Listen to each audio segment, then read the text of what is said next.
Hello friends, competitive exam के लिए हम लोगों ने चैप्टर नंबर 3 के कुछ इक्वेशंस देखे थे पहले वीडियो के अंदर।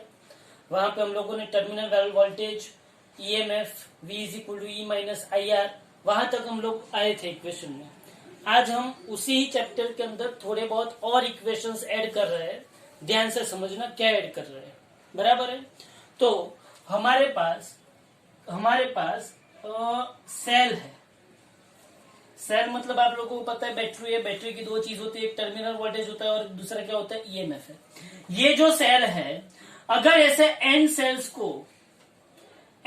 को अगर सीरीज में कनेक्ट किया जाए, अगर ये एन सेल्स को सीरीज में कनेक्ट किया जाए, जिनका ईएमएफ कितना है, ईएमएफ ई है, जिनका इंटरनल रेजिस्टेंस कितना है, इंटरनल रेजिस्टेंस जिसका आर है, इंटरनल रेजिस्टेंस आर है, और जिसको एक्सटर्नल रेजिस्टेंस कैपिटल आर के साथ कनेक्ट किया हुआ है, ऐसा एन सेल्स है जो सीरीज में कनेक्टेड है, बराबर है। तो उसमें पास होता हुआ current I is equal to हमारे पास आएगा, कितने सेल है, एन, कितने ईएमएफ वाले, किसके साथ कनेक्ट किया हुआ है, R resistance, external resistance R के साथ कनेक्ट किया हुआ है। एक सेल का इंटरनल रेजिस्टेंस कितना है, स्मॉल आर। ऐसे कितने सेल है, एन। तो यहां पे आएगा I is equal to N E upon R plus N R. तो ये क्या हो गया, एन सेल को मैंने किस में कनेक्ट किया, सीरीज में कनेक्ट किया। ऐसे ही अगर एन सेल्स को मैं पैरेलल में कनेक्ट करता हूं, किस में कनेक्ट करता हूं, पैरेलल में अगर कनेक्ट करता हूं, वही ईएमएफ, वही इंटरनल रेजिस्टेंस, वही एक्सटर्नल रेजिस्टेंस आर, तो इसमें से जो करंट पास होगा, वो तो ये आएगा ही। क्या होगा यहाँ पे, एन ई। लेकिन यहाँ पे जो एन यहाँ पे स्मॉल आर के साथ था, वो यहाँ पे किसके साथ आ जाएगा, कैपिटल आर के साथ। तो यहाँ पे N E upon N R plus R. कब, जब ये सेल को पैरेलल में कनेक्ट किया है तब। नाउ तीसरा जो है उसमें कॉम्बिनेशन होता है कि एन सेल ऐसे सीरीज में रखे और एम सेल के पैरेलल में रखे। मतलब कि आपको कॉलम एंड रो दी जाती है। क्या दी जाती है आपको, कॉलम एंड रो। तो उसके लिए देखो, N is the number of cells in series in one row. N मतलब number of cell in series in one row, बराबर है। और एम मतलब क्या होता है, number of rows of cells in parallel, number of rows of cells in parallel.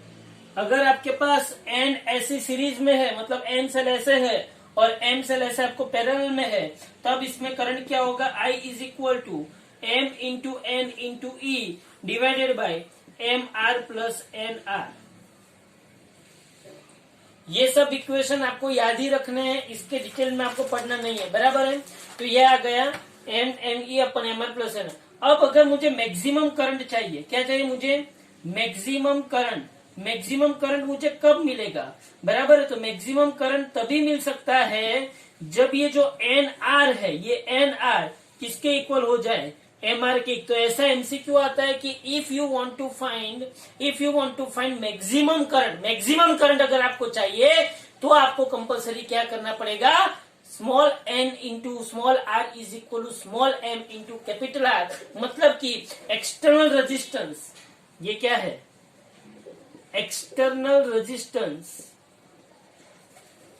Must be equal to internal resistance. External resistance and internal resistance क्या होने चाहिए, सेम होने चाहिए, बराबर है। तो ये हमने बात की सेल्स के ऊपर की। हमने एन सेल को सीरीज में कनेक्ट किया, एन सेल को हमने पैरेलल में कनेक्ट किया, और उन लोगों का कॉम्बिनेशन देखा। तो ये तीन इक्वेशन आपके माइंड में होने चाहिए, बराबर है। उसके बाद अब हम बात करते हैं पावर की।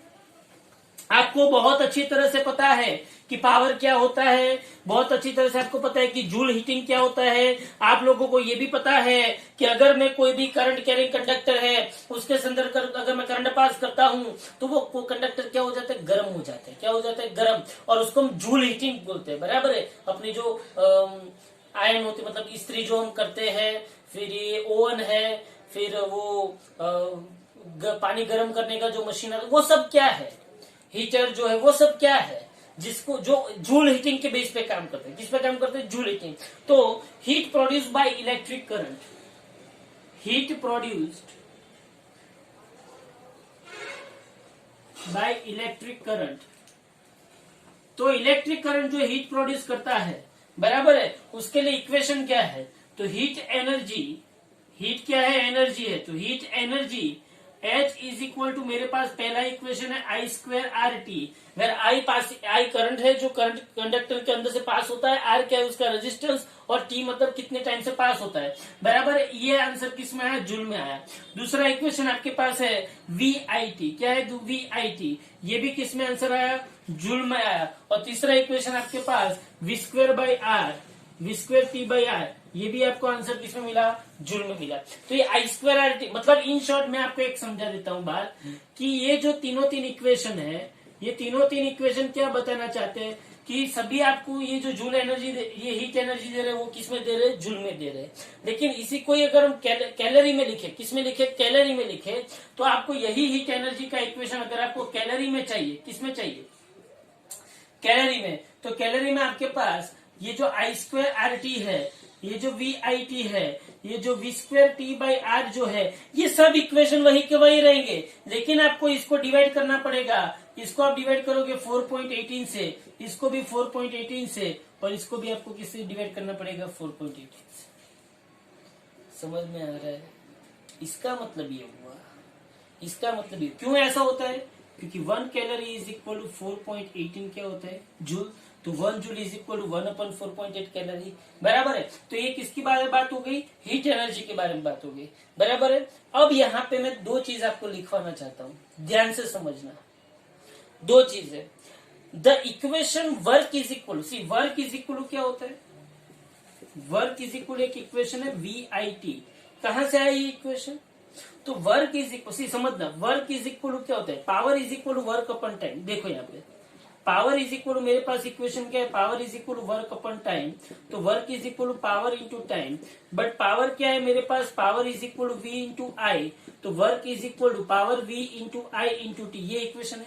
लेकिन ये इक्वेशन कब यूज होगा? ये इक्वेशन यूज कब होगा? तो यहाँ पे देखो, the equation W is equal to VIT is applicable to the conversion of electric energy into any other form. See, it is used when conversion of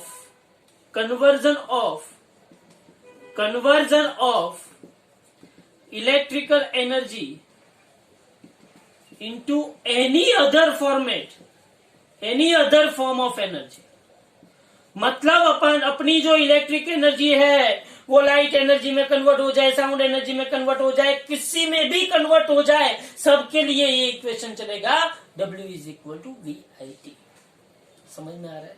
conversion of electrical energy into any other form. Okay, लेकिन दूसरा equation है मेरे पास, दूसरा equation जो मेरे पास है H is equal to I square R T. H is equal to I square R T is applicable, H is equal to I square RT is applicable only to the conversion of electrical energy into heat energy in ohmic resistance। समझना ध्यान से। See, इस equation में हम ohmic resistance नहीं ले रहे हैं। ये क्या is applicable to the conversion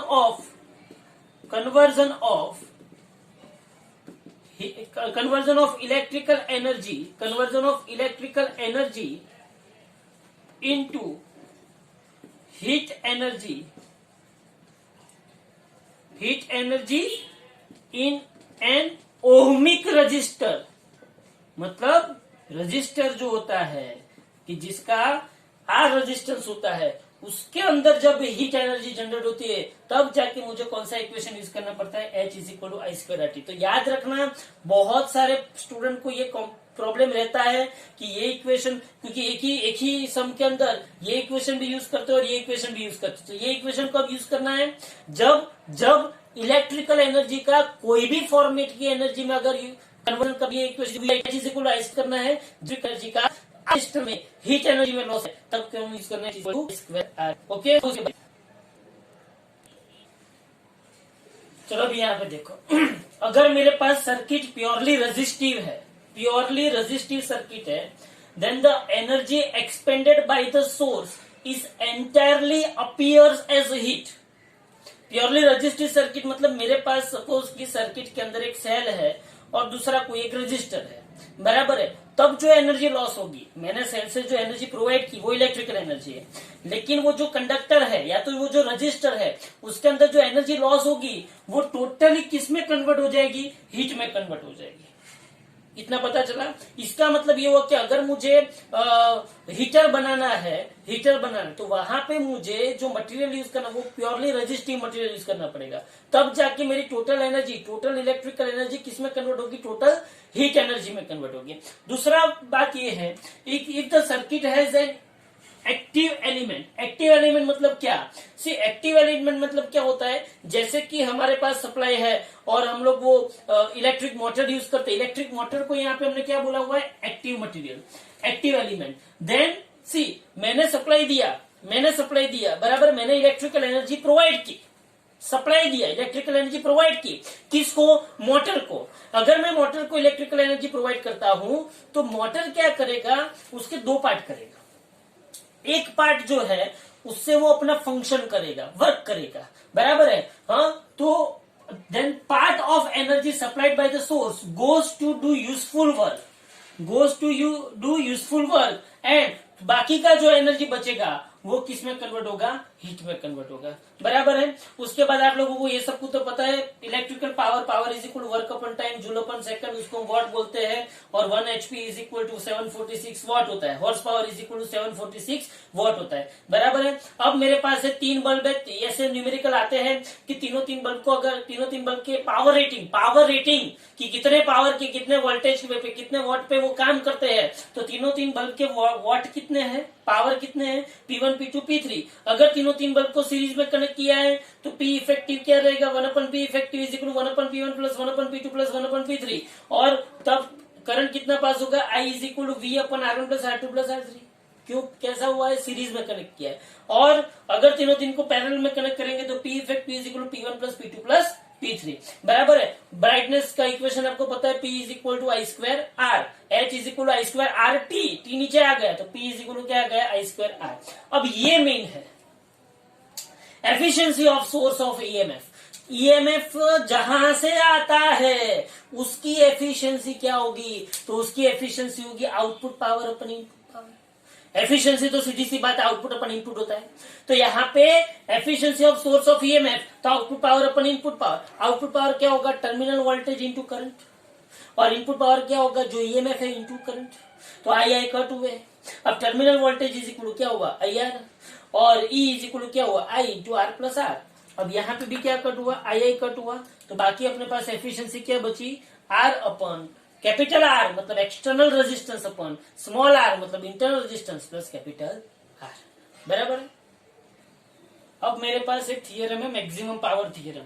ये जनरली सीबीएसई या तो जीएसबी की टेक्स्ट बुक के अंदर एज अ सम होता है, बराबर, लेकिन यहाँ पे हम डायरेक्टली यहाँ पे बताते हैं। मैक्सिमम पावर थियरम क्या कहता है कि output power of a source of EMF is maximum when the external resistance in the circuit, see source of EMF अगर आप देखने जाओ तो हमारी बैटरी है, बैटरी के साथ में दो चीज होती है, एक बैटरी जो होती है उसका ईएमएफ होता है, दूसरा उसका इंटरनल रेजिस्टेंस होता है, और तीसरा उसके साथ कनेक्ट किया हुआ कैपिटल आर एक्सटर्नल रेजिस्टेंस। तो ये बैटरी का जो सोर्स मतलब ये जो पावर है किसका, सोर्स ऑफ ईएमएफ का, वो मैक्सिमम कब मैक्सिमम होगा, जब उसकी सर्किट के अंदर internal resistance and external resistance क्या होगा, इक्वल होगा। उसकी सर्किट के अंदर internal resistance and external resistance क्या होगा, इक्वल होगा। कैसे, सिंपली याद है कि if R is equal to R, capital R मतलब एक्सटर्नल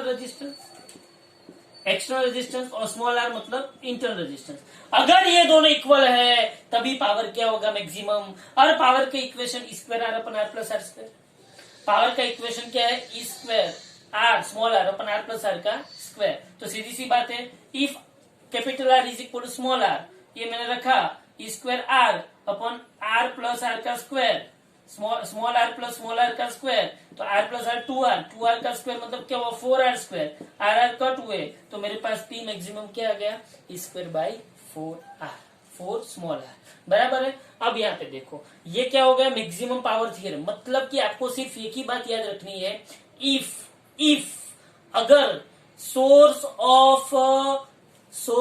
ऑफ ईएमएफ, अगर सोर्स ऑफ ईएमएफ का पावर मैक्सिमम है तो वो मैक्सिमम तभी होगा जब capital R is equal to small R होगा। दूसरी बात, ये जब पावर मैक्सिमम होता है तब ये जो सोर्स ऑफ ईएमएफ है, सोर्स ऑफ ईएमएफ, उसकी एफिशिएंसी कितनी होगी, तो 50%। कैसे, तो एफिशिएंसी का इक्वेशन हमने आगे डिराइव किया, eta is equal to capital R upon R plus R, eta is equal to capital R upon capital R plus small R. अब मेरे को पता है कि पावर मैक्सिमम है तो capital R is equal to small R होगा, capital R is equal to small R होगा, मतलब कि कैपिटल आर की जगह पे या तो स्मॉल आर की जगह मैंने कैपिटल आर रखा, तो आर अपन 2r, बोलो आर अपन 2r क्या होगा, आर अपन 2r क्या होगा, बोलो आर अपन 2r, आर ने आर को मारा, आर कट हुए तो 1/2 इंटू 100, 200/2 मतलब कितना हो गया 50%। मतलब कि अगर पावर मैक्सिमम है तो सोर्स ऑफ ईएमएफ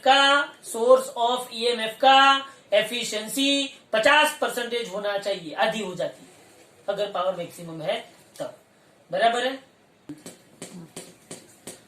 तो ये जो हमने पावर की बात की, एफिशिएंसी की बात की, वो हमने किसकी की, सोर्स ऑफ ईएमएफ मतलब कि बैटरी, मतलब कि सेल, उसकी हमने बात की। अब जो हम एफिशिएंसी की बात करने जा रहे हैं वो एफिशिएंसी क्या, efficiency of electric device, efficiency of electric device, efficiency of electric device, उसकी एफिशिएंसी अगर देखते हैं, efficiency of electric device eta is equal to output से, इलेक्ट्रिकल डिवाइस होती है ना वो क्या करती है, सुन, इलेक्ट्रिकल डिवाइस क्या करती है, इनपुट में इलेक्ट्रिकल एनर्जी लेती है, इलेक्ट्रिकल एनर्जी इनपुट में लेती है और इस इलेक्ट्रिकल एनर्जी का यूज करके आउटपुट में मुझे क्या देती है, मैकेनिकल वर्क करती है। क्या करती है, मैकेनिकल वर्क, जैसे कि मोटर है, जैसे कि फैन है, फैन क्या करता है, इनपुट में क्या लेता है इलेक्ट्रिकल एनर्जी और आउटपुट में घूमता है मतलब क्या हो गया, मैकेनिकल वर्क हो गया, समझ में आ रहा है। तो वो इसको इलेक्ट्रिकल डिवाइस बोलते हैं। तो इलेक्ट्रिकल डिवाइस की एफिशिएंसी क्या होती है, output mechanical energy divided by input electrical energy, समझो आप, इनपुट में क्या लिया, खाना क्या खाया, इलेक्ट्रिकल एनर्जी का वर्क क्या किया, मैकेनिकल एनर्जी, बोले इतना पता चला। तो eta is equal to output mechanical energy, या तो पावर भी लिख सकते हो, divided by input electrical power. Okay, तो ये अपने पास क्या आ गया ईटा। हियर याद रखना, हियर इनपुट इलेक्ट्रिकल पावर जो है, input electrical power is equal to output mechanical power plus power lost as heat, power lost as क्या होता है, हीट, क्योंकि यहाँ पे हीट बहुत ज्यादा क्रिएट होती है। जैसे कि आपको पता है पंखा अगर चलता है, हाँ, आराम से आप पंखा चलाओ, 4-5 घंटे पंखा चलाओ, बराबर है, और उसके बाद आराम से उसको टच करो, बहुत अच्छा आपको महसूस होगा। हाँ, वो अच्छा महसूस क्या होता है, गर्माहट आती है, वो क्यों आती है, क्योंकि यहाँ पे कौन सी एनर्जी लॉस हुई होती है, हीट एनर्जी लॉस हुई होती है, बराबर है। तो चैप्टर नंबर 3 के अंदर हमने मेजोरिटी पोर्शन कॉम्पिटिटिव एग्जाम के लिए, नीट के लिए, जो भी एग्जाम है उसके लिए हम लोगों ने कवर किया है। प्लीज ये सब जो डेटा है वो डेटा को याद रखो, इसकी नोट्स बनाओ तो आपके लिए बहुत अच्छा रहेगा। अभी भी हमारे पास कॉम्पिटिटिव एग्जाम के लिए टाइम है, बराबर, तो चैप्टर वाइज ये सब सॉल्यूशन हम देते जाएंगे, बराबर है। तो ये अपना चैप्टर नंबर 3 का कॉम्पिटिटिव का हो गया। इसके ऊपर से कुछ न्यूमेरिकल्स वो सब कुछ मैं नेक्स्ट लेक्चर में करवाऊंगा, लेकिन पहले मैं इसके बाद का जो लेक्चर लूंगा वो शायद मॉडर्न फिजिक्स पे मैं थोड़ा बहुत एमसीक्यूज और वो सब कुछ इक्वेशन करवाना चाहता हूँ। लेकिन ये सारे लेक्चर्स आप प्लीज देख लो एक बार और साथ में उसके ऊपर नोट बना दो, बराबर है, तभी आपको ये बहुत काम लगेंगे। Okay, thank you very much.